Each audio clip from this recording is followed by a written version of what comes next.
기독교인이 되는 가장 힘든 관문을 한 가지로 이야기하라라고 한다면은 바로 이 부활의 사실인 것 같아요. 예수님이 십자가에서 죽으신 후 다시 살아나셨습니다. 성경에서는 이것을 타협할 수 없는 진리로 우리들에게 선포하십니다. 예수님이 십자가에서 죽으셨습니다까지는 그렇게 믿는 게 어렵지 않아요. 역사적인 사실이고 또 그것을 뒷받침할 수 있는 증거들이 많이 있기 때문에 그렇습니다. 그런데 3일 후에 다시 사셨습니다. 부활하셨습니다. 이 부분은 우리가 역사적으로나 또 논리적으로나 어떻게 설명으로서 설득이 될 수 없는 부분입니다. 그냥 무조건 믿으라 이렇게 얘기하시는 거예요. 뭐 예수님의 제자들이 부활하신 예수님을 믿는 거는 우리보다 조금 더 쉬웠겠죠. 왜냐하면 그들은 부활하신 예수님을 직접 보고 예수님과 함께 같이 식사를 나누고 예수님에게서 이 하나님의 나라에 대한 말씀을 40일 동안 들었기 때문에 그들이 예수님을 믿는 거는 그렇게 예수님의 부활을 믿는 건 어렵지 않았을 겁니다. 그런데 우리들에게 이 부활하신 예수님을 믿으라라고 하는 거는 그 예수님이 우리 눈에 보이지도 않죠. 우리가 만질 수도 없죠. 우리 가운데 계시지도 않죠. 그러니까 그것이 우리들에게는 그냥 막연하게 믿어야 되는 진리로 그냥 다가올 수밖에 없다라는 것입니다. 그래서 많은 사람들이 기독교인이다라고 하면서도 이 예수님이 부활하셨습니다라는 부분을 우리 이 기독교의 진리에서 좀 지워버리고 싶어하는 분들이 많이 계세요. 특별히 좀 자유주의 신학자들은 예수님이 부활하셨다는 사실을 믿지 않아도 우리는 크리스찬이 될 수 있고 신앙생활을 하는데 전혀 문제가 없다라고 그렇게 가르치는 학자들도 종종 있습니다. 자, 바울이 오늘 고린도전서 15장에서 우리들에게 주시는 말씀은 그러한 가르침을 하는 자들을 책망하는 말씀이에요. 왜냐하면 성경에서는 예수님의 부활하심을 믿지 않으면은 기독교의 그 구원의 그 은혜를 모르는 사람이다라고 분명하게 선포하기 때문에 그렇습니다. 자, 고린도전서 15장 12절에 바울이 이렇게 얘기를 합니다. 그리스도께서 죽은 자 가운데서 다시 살아나셨다 전파되었거늘 너희 중에서 어떤 사람들은 어찌하여 죽은 자 가운데서 부활이 없다 하느냐. 만일 죽은 자의 부활이 없으면 그리스도도 다시 살아나지 못하셨으리라. 그리스도께서 다시 살아나지 못하셨으면 우리가 전파하는 것도 헛것이요 너의 믿음도 헛것이며 또 우리가 하나님의 거짓 증인으로 발견되리니 우리가 하나님이 그리스도를 다시 살리셨다고 증언하였음이니라. 자, 이해가 되시죠? 저는 이 바울이 지금 이렇게 선포하는 것이 이해가 됩니다. 왜냐하면 바울을 포함해서 우리 크리스천들은 예수님이 죽음에서 다시 사셨습니다라고 이렇게 선포하고 그것을 통해서 사람들에게 전도를 하는데 만약에 정말로 예수님이 죽음에서 다시 살아나지 않으셨다고 한다면은 우리의 이 선포가 거짓말이 되는 거잖아요. 그러니까 예수님이 다시 살아나지 않으셨다고 한다면 우리의 믿음도 헛것이고 우리의 복음을 전함도 헛것이고 우리가 같이 이렇게 신앙생활을 하는 이 교회 공동체의 의미도 사라진다라는 것을 바울이 얘기하면서 그렇게 가르치고 그렇게 믿는 것은 하나님의 진리가 아니다라고 선포하는 거예요. 여러분, 오늘 정말로 이 부활의 사건이 이 성경에서 우리가 타협할 수 없는 진리라고 한다면요, 우리의 마음속에는 지금 이 예수 그리스도께서 죽은 자 가운데서 다시 살아나셨다라는 이 부활이 어떻게 지금 받아들여지십니까? 여러분은 이 부활의 사건이 정말 내가 부인할 수 없는 하나님의 진리라고 그렇게 경험적으로 고백하실 수가 있습니까? 확신을 가지고 고백하실 수가 있습니까? 아니면 믿기는 믿는데 아직까지 조금 확신을 가지고 얘기하기는 어렵습니다 라고 얘기를 할 수밖에 없습니까? 오늘 저희가 이제 몇 가지로 이 부활에 대해서 같이 얘기를 할 텐데 오늘 이 말씀을 잘 묵상하시면서 아직까지 마음속에 이 부활에 대한 확신이 없으시다면 오늘 이 말씀을 하나의 길잡이로 삼으셔서 하나님께 기도하는 그런 귀한 시간들이 되기를 축복합니다. 자, 첫 번째로 우리가 생각해야 될 것이 무엇이냐, 이 부활이 우리에게 중요한 이유는 뭐냐면 부활을 믿고 안 믿고에서 우리의 정체성이 결정지어지기 때문에 그렇습니다. 우리가 부활을 믿어야지만이 하나님 안에서 우리의 정체성을 우리가 확신할 수가 있게 되는 거예요. 자, 제가 이런 질문을 드려볼게요. 나를 나되게 하는 것이 무엇이냐? 여러분을 만약에 누군가가 정의해 보십시오. 여러분은 누구이십니까? 라고 물어본다면 여러분은 어떻게 여러분을 정의하겠습니까? 설명하겠습니까? 아마 여기 계신 분들 대부분이 우리의 생김새부터 시작을 할 거예요. 예. 그리고 또 우리의 그 삶의 환경들을 얘기를 하실 겁니다. 그렇죠? 그리고 우리의 가족 관계를 얘기를 하실 거고, 우리의 자란 배경을 얘기를 하실 거고, 뭐 고향이나 학교나 뭐 이런 것들을, 뭐 직장이나 이런 것들을 통해서 나의 나됨을, 나의 정체성을 설명하려고 할 겁니다. 자, 근데 가만히 생각해 보면요, 내가 설명하는 이 모든 나의 정체성의 설명은 다 눈에 보이는 것이라는 거예요. 내 육체적으로 사람들이 나를 보고 이해할 수 있는 것이라는 거죠. 특별히 우리 이민자들은 이 부분에 있어서 많은 경험을 하지 않습니까? 우리가 하루하루 살아가다 보면은 사람들이 우리를 바라볼 때, 특별히 백인들이나 흑인들이 우리를 바라볼 때 우리는 동양인이라는 거예요. 그렇죠? 그렇기 때문에 우리의 겉으로 보이는 피부의 색깔, 또 우리의 그 억양, 우리의 그 환경, 이런 것들을 통해서 그 사람들은 이미 우리를 정의 내린다는 거죠. 그 속에서 우리가 살아가면서 우리도 모르게 이 겉으로 보이는 우리 육체의 모습 속에서 우리는 우리 자신을 정의 내리는 그 정체성을 익숙하게 받아들이기 시작했다는 겁니다. 예수님의 부활 사건이 중요한 이유는 우리가 이 의지하고 우리가 정말 우리 자신을 정의 내리는 이 육체가 하나님의 관점에서 볼 때는 아무것도 아니다라는 것을 가르쳐 주신다는 거예요. 자, 이게 참 재밌는 부분입니다. 여러분, 성경에서요, 육체를 얘기를 할 때 사용하는 단어가 있어요.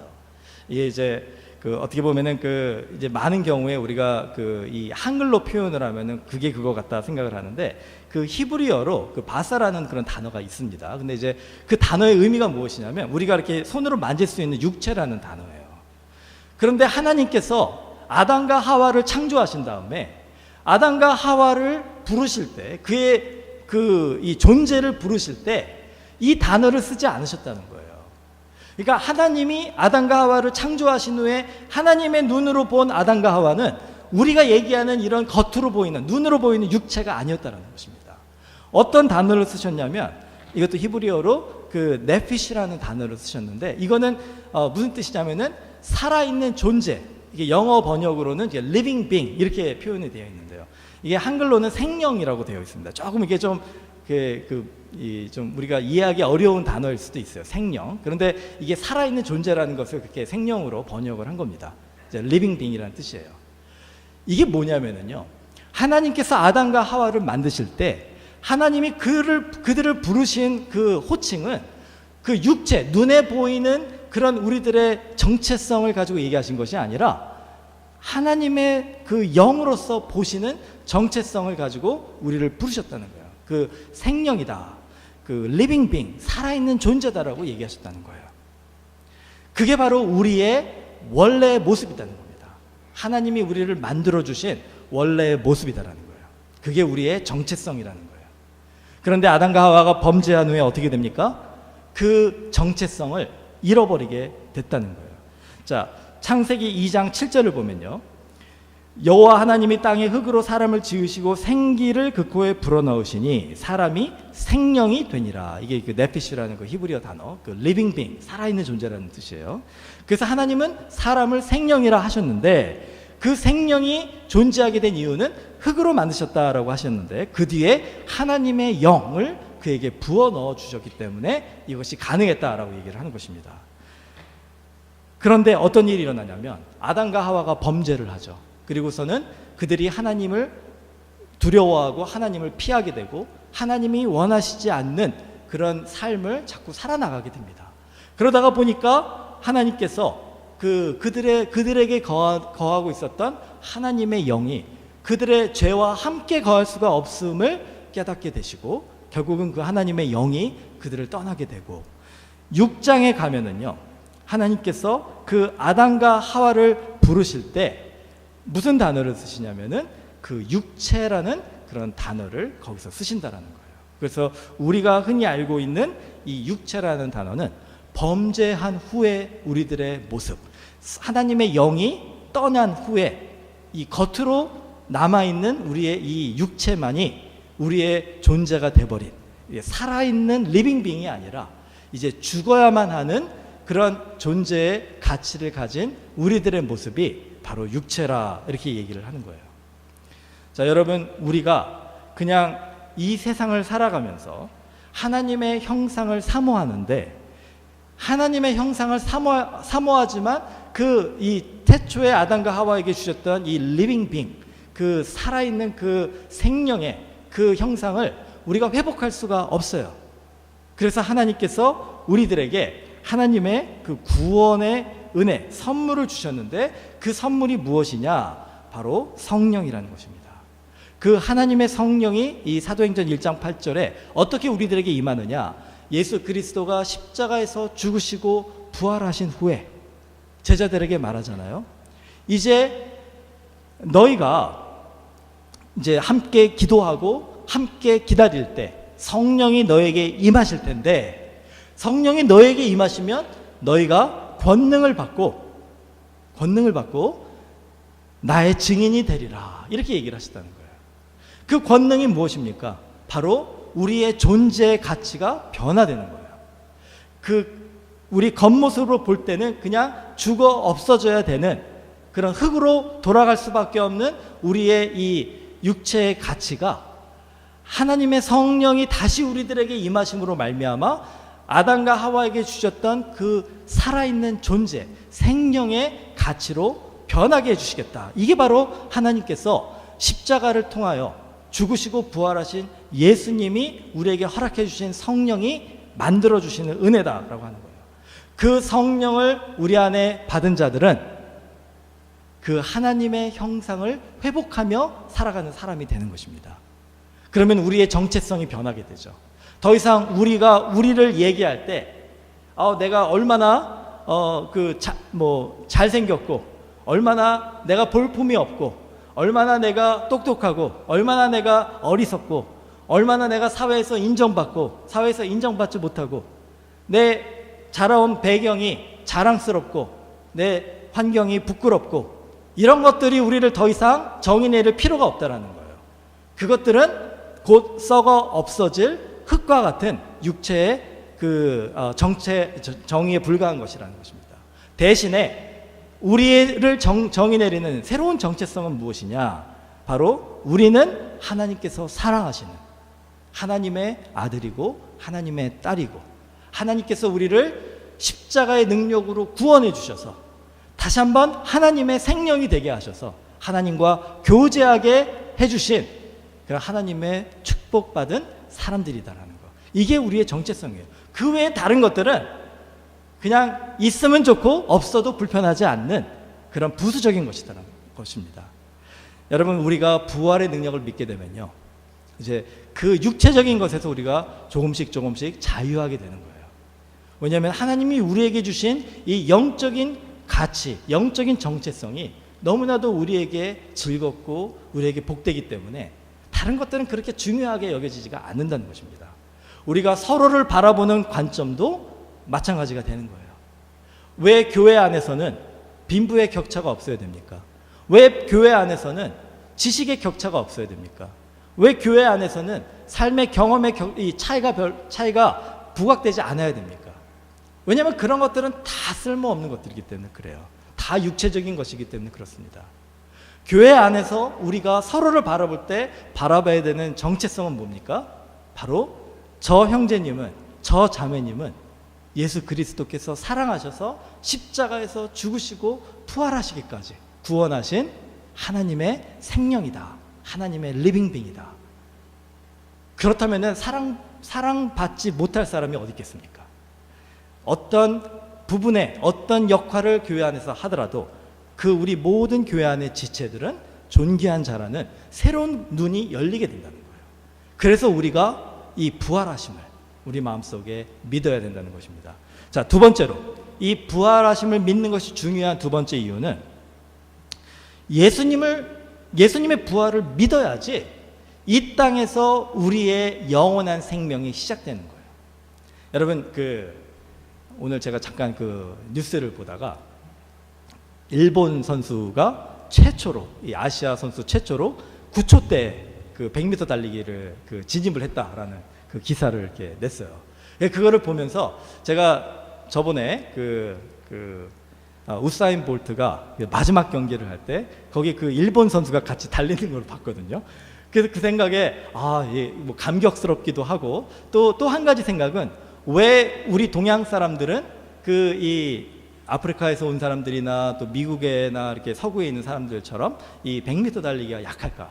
어떤 전문가가 저한테 그 사람의 의견을 얘기해 준 겁니다. 뭐 이게 얼마나 정확한지는 모르겠어요. 달리기를 잘하시는 분인데 그분의 의견은 그거예요. 이 출발점에서 결정이 난다는 거예요. 이 출발을 할 때 벌써 한국 사람들이 그 보여주는 뭐죠? 그 순발력과 이 서구 사람들이 보여주는 순발력에 차이가 난다는 거예요. 제가 그 얘기를 이렇게 들으면서 이게 이 하나님의 나라, 우리 천국을 소망하는, 영생을 소망하는 우리들에게도 그것이 어떻게 보면 적용될 수도 있겠다는 생각을 좀 해봤었어요. 이게 무슨 말이냐면요, 여러분은 지금 천국을 소망하시는 사람입니까? 우리가 죽은 후에 나는 천국을 갈 수 있어, 여러분 이 마음을 가지고 지금 살아가시는 사람입니까?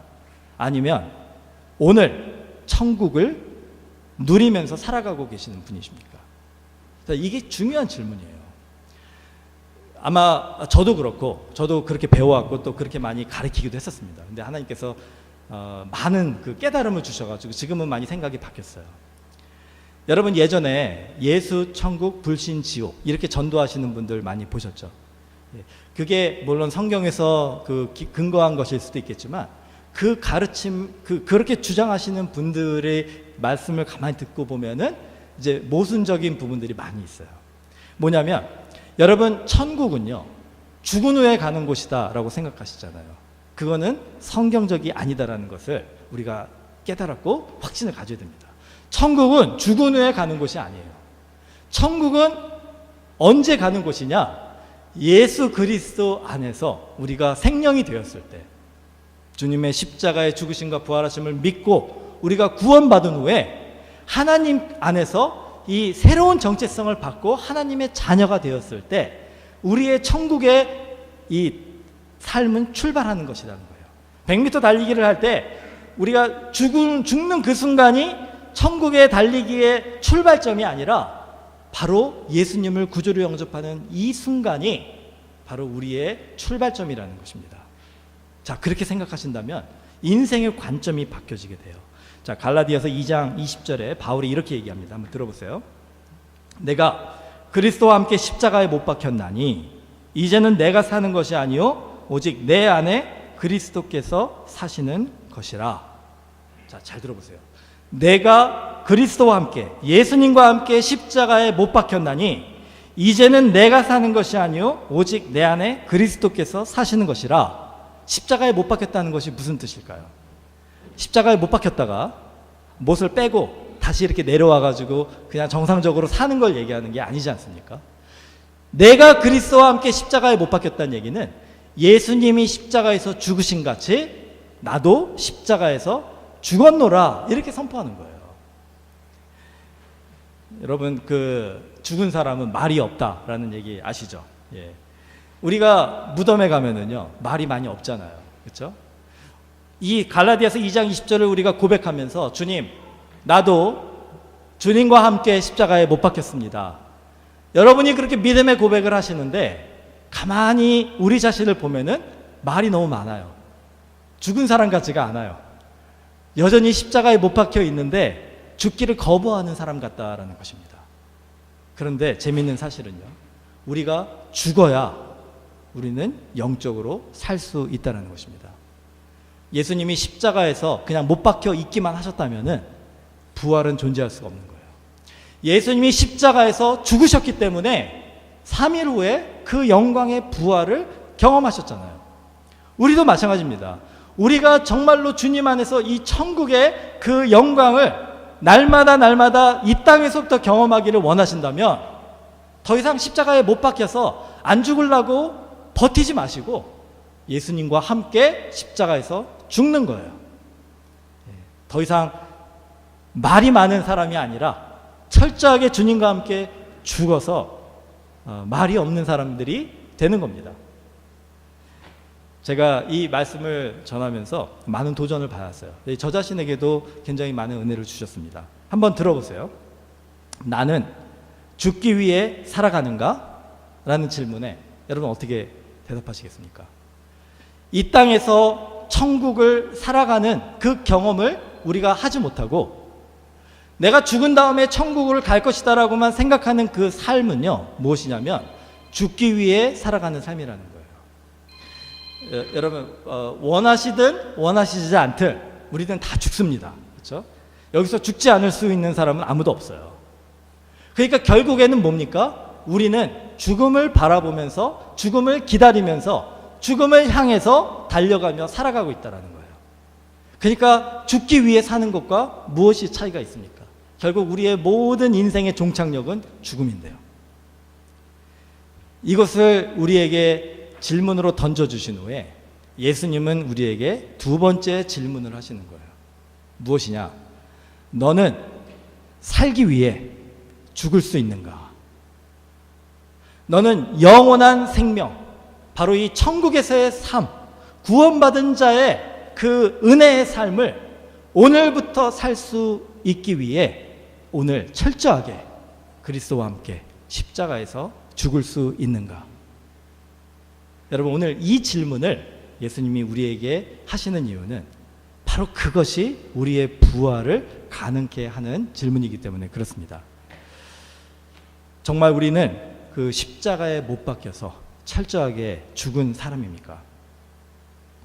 제가 어저께 결혼식을 인도하면서 우리 진만 형제 윤영 자매에게 이렇게 얘기를 했어요. 우리 예배 참석하신 분들은 아마 기억하실 겁니다. 그 주례를 시작하면서 제가 이렇게 얘기했어요. 오늘 결혼식에 있는 모든 순서들을 아무도 기억 못할 거다. 몇 개월 지나고 몇 년 지나면 아무도 기억 못할 거다. 그냥 둘이 결혼했다 이것만 기억하실 건데 오늘 결혼식에 일어나는 모든 일들을 죽을 때까지 기억할 수 있는 사람은 딱 두 사람뿐이라는 거예요. 저도 기억 못할 겁니다. 그렇죠? 그런데 딱 두 사람이 기억하는데 그게 누구냐? 바로 신랑과 신부라는 거예요. 그렇기 때문에 여러분 제 결혼식 때도요. 아무것도 기억이 안 나요. 그냥 결혼식 들어가고 끝나서 나오고 요거밖에 기억이 안 나더라고요. 왜 그랬느냐? 그 결혼식 때요.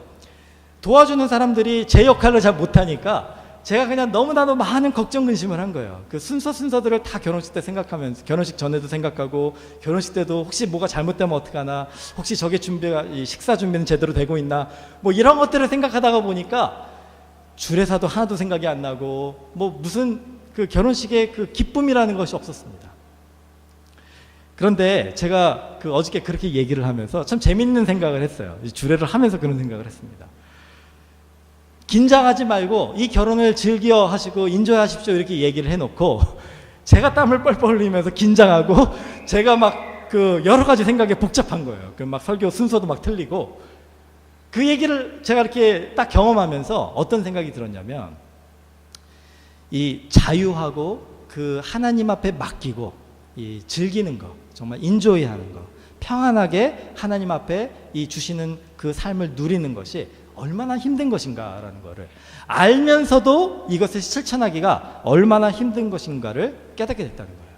자, 오늘 제가 드린 이 두 가지의 말씀을 한번 묵상해 보시기 바랍니다. 이거 모르시는 분 어디 있어요? 아마 교회 생활 오래 하신 분들은 다 아실 거예요. 그렇죠? 우리가 십자가에서 죽어야지 부활한다? 오케이. 예, 그리고 그 믿음의 고백을 하실 때 다 그거 하셨을 겁니다. 그런데 왜 우리는 아직까지도 우리의 삶을 돌아보면요, 객관적으로 누가 우리의 삶을 점검해 보면 마치 죽기 위해 사는 사람과 별반 차이가 없는 것 같이 그렇게 우리의 마음속에 천국을 누리지 못하며 살고 있을까요?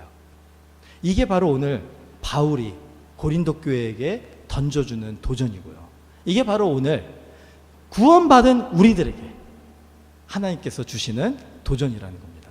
왜냐? 하나님은 우리가 이미 우리에게 주신 이 영원한 생명, 이 생명의 정체성을 가진 그 구원받은 자의 삶을 하루하루 살기를 원하시는데 우리는 마치 죽음을 향해 달려가는 사람처럼 그렇게 살아가고 있기 때문에 그렇다는 거예요. 자, 오늘 이 두 가지로 한번 이것을 좀 우리가 같이 돌아보면서 어떻게 하면 이것이 우리의 삶에 가능하게 될까 한번 묵상해 보겠습니다. 자, 첫 번째로 우리가 좀 생각해 볼 부분은 뭐냐면, 부활의 믿음을 소유한 사람은 삶에 여유가 있다라는 진리예요. 저를 좀 따라해 주세요. 부활의 믿음을 소유한 사람은 삶에 여유가 있다.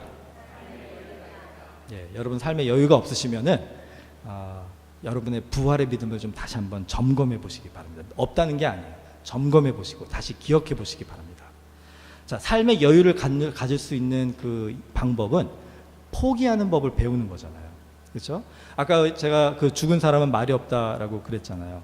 여러분 정말로 죽은 사람이 되어 보면은 내가 가지고 싶어서, 내가 성취하고 싶어서, 내가 이루고 싶어서 정말 안절부절 노력하는 것이 얼마나 무의미하다는 것을 깨닫게 된다라는 거예요. 제가 제 평생 잊지 못하는 설교 한 편이 있습니다. 제가 신학교에 들어갔을 때 그 우리 설교학 교수였던 헤든 로빈슨 교수님이 그 첫 강의에 설교로 여기에 주셨는데, 그때 그 설교 내용은 제가 지금도 아주 생생하게 기억을 해요. 근데 그때 주셨던 예화 하나가 있어요. 그게 뭐냐면은 그 이 마지막 양복이라는 그 노래 가사를 바탕으로 주신 예화인데, 여러분 혹시 그 얘기 들으셨어요? 우리가 죽을 때 입는 양복에는, 우리가 죽을 때 입는 이 마지막 양복에는 주머니가 없다라는 얘기 혹시 들어보셨습니까? 혹시 이게 한국에는 모르겠어요. 근데 미국에는 굉장히 유명한 그런 이 명언입니다. 그 말이 어디에서 나왔느냐? 물론 이제 예전에도 있었지만 그게 노래 가사로 많은 사람들에게, 이 컨트리 노래 가사로 그게 쓰여져 가지고 많은 사람들에게 그게 불려졌는데, 그 가사를 제가 잠깐 읽어드릴게요. 굉장히 좀 의미가 있습니다. 한번 들어보세요. 그 이제 무어라는 그 은행에서 일하는 그 사람에 관계되는 얘기인데, 그 사람이 1절에 보면은 땅을 엄청난 에이커를 사가지고 굉장히 그 흐뭇해하면서 그 있는 것을 보면서 이제 얘기하는 거예요. 자, 무어는 이렇게 말했습니다. 우리의 삶의 목적은 돈을 버는 것입니다. 그러나 이제 저는 그가 틀렸다고 확실히 말할 수 있습니다. 우리가 입게 될 마지막 양복에는 주머니가 없습니다. 이 세상을 떠날 때 우리가 가져갈 수 있는 것은 아무것도 없기 때문입니다. 한 줌의 흙과 같은 우리의 몸이 땅으로 돌아갈 때 우리의 삶이 얼마의 가치가 있을지는 하나님만이 아십니다. 무어는 늘 말합니다. 2절이에요. 우리는 성공한 사람처럼 옷을 입어야 한다고요. 그리고 그는 돈으로 살 수 있는 최고의 옷을 입었습니다. 그리고 이 세상에서 그는 성공했고 많은 돈을 벌었습니다. 그러나 이제 그는 모든 것을 남겨두고 떠나게 되었습니다. 그가 묻혀진 무덤의 묘비에 이 글을 새겨두면 좋겠습니다. 우리가 입게 될 마지막 양복에는 주머니가 없습니다. 여러분, 우리가 왜 십자가에서 죽어야 하느냐? 우리가 이렇게 그 주님이 주신 그 구원의 은혜, 바로 오늘부터 천국이 여기에 있다 저기에 있다가 아니라 바로 예수 그리스도를 우리가 의지하고, 주님만이 나의 구원이고 나의 힘이고 나의 왕이시고 나의 주인이십니다, 이렇게 하나님만을 붙들고 살아가는 그 우리들에게 이미 우리의 마음에 하나님은 천국을 주셨다는 거예요. 세상이 줄 수 없는 그 평안, 그 평안이 바로 예수 그리스도의 십자가의 부활을 우리가 받아들이고 그 부활을 경험하며 누리며 살아갈 때, 그 소망을 가지고 살아갈 때 우리에게 그 평안을 주심으로 우리가 삶의 여유를 가지게 된다는 것입니다. 마지막 때는 결국 아무것도 가지고 가지 못한다라는 이 간단한 진리가 이 세상의 사람들은 깨달아지지가 않는데, 우리 부활의 능력을 믿는 우리들은 그 진리를 받아들일 수밖에 없게 해주시겠다라는 거예요. 여러분, 오늘 그 진리가 여러분의 마음에 깊이 담겨져 있습니까? 그렇다면 오늘부터 이제 살아가시는 그 삶은 이제 마지막 양복을 생각하시면서 살아가시는 거예요. 그게 나한테 정말 내 인생의 마지막이 아니라 새로운 삶의 시작이라는 것을 생각하시면서 오늘부터 그 소망을 가지고, 부활의 소망을 가지고 그렇게 살아가는 겁니다. 마치 천국에서 사는 것처럼 여유롭게 우리가 살아가는 것입니다. 자, 두 번째로, 부활의 신앙을 소유한 사람은 담대함이 있습니다. 저를 좀 따라해 주세요. 부활의 믿음을 소유한 사람은 담대함이 있습니다. 여러분, 육체의 정의를 내리는 그 속에서 정체성을 가진 것을 여러분이 붙들고 살아가는 사람은요, 항상 불안합니다. 항상 두려워요. 그렇지 않습니까? 여러분의 과거에 정말 여러분이 저지른 모든 일들이 오늘 다 공개가 된다면요, 모든 회중 앞에서 공개가 된다면요, 여러분 정말 자신감 있게 떳떳하게 그것을 다 들을 수 있습니까? 저부터 시작해가지고 저도 부끄러워서 그냥 자리를 피할 거예요. 여러분, 우리의 정체성이 이렇게 육체의 정의를 내리는 눈에 보이는 겉의 모습만 가지고, 우리의 배경과 경험과 환경만 가지고 있는 사람은요, 항상 두렵고 불안하고, 다른 사람이 나의 이 비밀스러운 모습을, 사람들이 없는 곳에서 내가 보여주는 이 모습을 혹시 보게 될까 봐 항상 마음에 불안한 거예요. 담대함을 가질 수가 없는 것입니다. 그런데 하나님께서 나를 자녀 삼으셔서 우리의 아버지가 되시고, 하나님께서 나의 손을 붙잡으시고 하루하루 걸어가 주시는 그 동반자가 되어 주신다면, 나의 연약함을 아심에도 불구하고 우리가 아직 죄인 되었을 때에 예수님을 통해서 우리를 구원하시기 위하여 그 십자가의 부활의 능력을 우리에게 보여주신 하나님이라면 더 부끄러울 게 뭐가 있어요? 더 감출 게 뭐가 있겠습니까? 그냥 하나님 앞에 우리의 모습 그대로 나가서, 주님, 나는 연약합니다. 주님, 나는 넘어집니다. 주님, 그럼에도 불구하고 나를 사랑해 주신 주님, 그럼에도 불구하고 나를 구원해 주신 주님, 너무나도 감사합니다. 그런 사람에게 담대함이 왜 없겠습니까? 사람들이 두려운 것이 아니에요. 우리가 두려워하는 분은 오직 하나님인데, 하나님은 그 팔을 넓게 벌리시고 내게로 오라, 내가 너를 쉬게 하리라 하시는데, 그 외에 뭐가 두렵습니까? 이게 바로 구원받은 자의, 이 부활의 믿음을 소유한 자의 담대함이라 할 수 있습니다. 제가 몇 번 구구단에 대해서 예를 들은 적이 있는데, 오늘 말씀 준비하면서 또 한 가지 예가 생각이 나서 한번 좀 나누겠습니다. 여러분, 그 구구단 다 외우시죠? 어떤 학생이 구구단을 다 외웠어요. 1단부터 9단까지. 그래가지고 마음속에 아주 그냥 자부심에 가득합니다. 근데 옆에 있는 학생을 보니까 이거 1단도 못 외우고 지금 막 애를 먹고 있는 거예요. 그러니까 이제 이 학생이 걔한테 혀를 차면서, 야, 너는 똑같이 배웠는데 어떻게 그것도 모르냐 하면서 막 무시하는 거예요. 근데 그 학생은 이상하게 1단도 못하는 주제에 마음이 막 평안하고 담대한 거예요. 걱정이 없는 거예요. 막 자기 하고 싶은 일들 막 하면서 그 구구단을 못 외운다는 것이 부끄럽지가 않은 거예요. 그런데 그 선생이 그 두 학생에게 질문을 줬는데, 이 구구단을 다 외운 학생이 깜짝 놀란 겁니다. 이 구구단에 관계되는 문제가 아니라 삼각함수에 관계되는 문제인데, 자기는 그거를 배운 적이 없거든요. 그러니까 구구단을 잘 안다라고 생각하고 자신 있게 문제지를 받다가 이제 막 당황하기 시작하는 거예요. 내 능력으로는 도저히 이거는 풀기 불가능하다는 결론이 내리니까 막 땀이 나기 시작하고 막 불안해지기 시작하는 거예요. 근데 그때 그 옆에 학생을 봤는데, 그 옆에 학생은 여전히 여유롭고 담대합니다. 그 왜 그러나 가만히 봤더니 갑자기 어떤 어른이 한 명이 문을 열고 들어오더니 그 옆에 학생 옆에 앉아가지고 그 문제를 대신 풀어주는 거예요. 뭐 이 학생은 이해를 못하겠죠. 구구단 1단도 못하는 주제에 어떻게 삼각함수 문제를 이해하겠습니까? 근데 그 어른이 그 문제를 대신 풀어주고 선생님한테 갖다 주는 거예요. 그리고 자기가 이걸 대신 풀어줬습니다, 이렇게 얘기하는 거예요. 자, 이 학생이 그것을 보고서 마음에 갈등이 되기 시작합니다. 그 학생도 그 어른에게 찾아가서 내 문제도 풀어주세요 라고 얘기할 수 있는 이유가 무엇이냐? 바로 그 어른이 그 자기 동생의 문제를 풀어준 아버지이기 때문에 그런 거예요. 자기도 그 아버지에게 가서, 아버지, 나도 이 문제를 모르는데 내 문제도 풀어주세요 얘기할 수 있는데, 이 학생은 갈등하는 거예요. 여러분, 우리 믿음 속에서 신앙의 이 부활의 믿음을 우리가 안다고 하면서도 이 영적인 담대함이 없는 이유가 바로 이 첫 번째 학생 같기 때문에 아닐까요? 여러분이 붙들고 있는 그것이 예수 그리스도만이 될 때는 우리 안에 여유도 있고 담대함이 있습니다. 하나님이 도와줄 거니까, 하나님이 우리와 함께 해주실 거니까, 이 세상의 그 어떤 것도 하나님의 사랑에서 우리를 끊을 수 없을 테니까 두렵지 않은 거예요.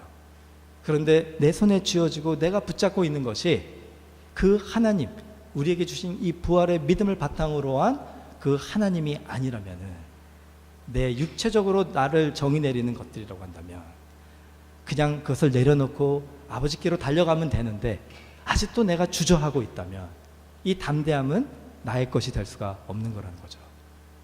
여러분, 오늘 우리가 부활의 믿음을 소유한 사람답게 살기를 원하십니다. 부활의 믿음을 소유한 사람답게 주님께 나아가 주님 안에서 정말 이 주님만이 주실 수 있는 평안을 마음에 받아들이고 주님께 나아가 주님만이 주실 수 있는 이 우리 인생의 그 담대함을 나의 것으로 받아들이면 바로 거기가 천국이라는 거예요.